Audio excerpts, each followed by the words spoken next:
السلام علیکم ورحمۃ اللہ وبرکاتہ۔ سامعین کرام، امید ہے آپ سب خیر و عافیت سے ہوں گے۔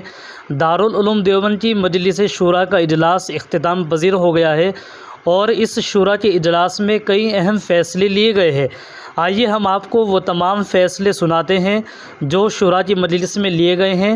آپ ویڈیو کو آخر تک دیکھیں اور چینل کو سبسکرائب بھی ضرور کریں۔ ایشیا کی عظیم دینی دانشگاہ دارالعلوم دیوبند میں جاری سہ روزہ مجلس شورا کا اجلاس ادارے کے مفاد میں کئی اہم فیصلوں کے ساتھ اختتام پذیر ہو گیا۔ اجلاس میں اتفاق رائے سے ادارے کی تعمیر و ترقی اور نظم و نسق کے سلسلے میں اہم فیصلے لیے گئے۔ یہاں دارالعلوم دیوبند کے مہمان خانے میں پیر کی صبح سے منعقد سہ روزہ مجلس شورا کے اجلاس کی 5 اہم نشستیں منعقد ہوئیں، جس میں اراکین شورا نے غور و فکر اور گفت و شنید کے بعد ادارے کی ترقی اور مسائل کے متعلق نہایت اہم فیصلوں پر اپنی مہر لگائی۔ اس دوران رکن شورا حضرت مولانا عبدالحکیم فاروقی کے انتقال پر تعزیتی تجویز پاس کی گئی۔ شورا کی میٹنگ کا آج آخری و تیسرا دن تھا، جس میں ادارے کے موجودہ درپیش مسائل پر سر جوڑ کر غور و فکر کیا گیا اور ان کے حل کے لیے مضبوط لائحہ عمل پر بنانے پر اتفاق کیا گیا۔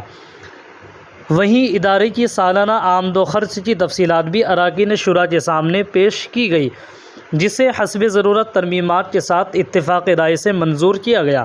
ادھر الگ الگ نشستوں میں مجلس تعلیمی کے ناظم حضرت مولانا حسین احمد ہردواری، محاسبی کے ناظم، تنظیم و ترقی کے ناظم، تعمیرات کے ناظم سمیت متعدد شعبوں کے نظماء نے اپنی اپنی رپورٹیں پیش کیں، جن پر اراکین نے اطمینان کا اظہار کیا اور ضروری ترمیمات کے ساتھ انہیں منظوری دی گئی۔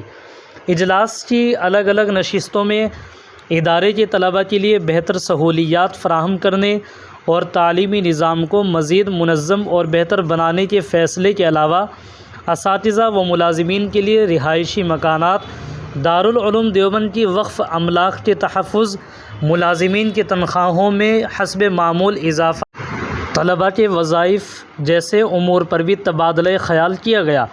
بتایا گیا ہے کچھ غیر مستقل اساتذہ و ملازمین کو مستقل کئی نئی تقرریوں کو منظوری اور کچھ لوگوں کی ترقی کے متعلق بھی فیصلہ کیا گیا۔ وہیں جدید تعمیرات کے لیے نقشے پاس کرانے کو منظوری دی گئی۔ تلاوت کلام اللہ سے شروع ہوا اجلاس بدھ کی دوپہر حکیم مولانا کلیم اللہ علی گڑھی کے دعا پر اختتام پذیر ہوا۔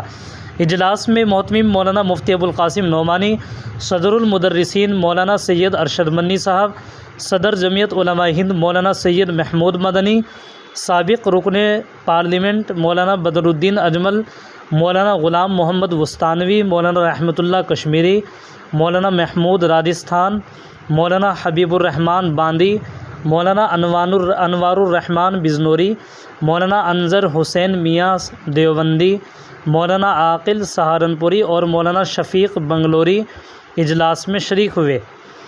سامعین کرام، یہ تھی پوری رپورٹ جو آپ کے سامنے میں نے پیش کی ہے۔ آپ کمنٹس میں اپنی رائے کا اظہار کیجیے گا، ویڈیو کو زیادہ سے زیادہ شیئر کیجیے اور چینل کو سبسکرائب بھی ضرور کیجیے گا۔ جزاکم اللہ خیرہ۔ السلام علیکم ورحمۃ اللہ وبرکاتہ۔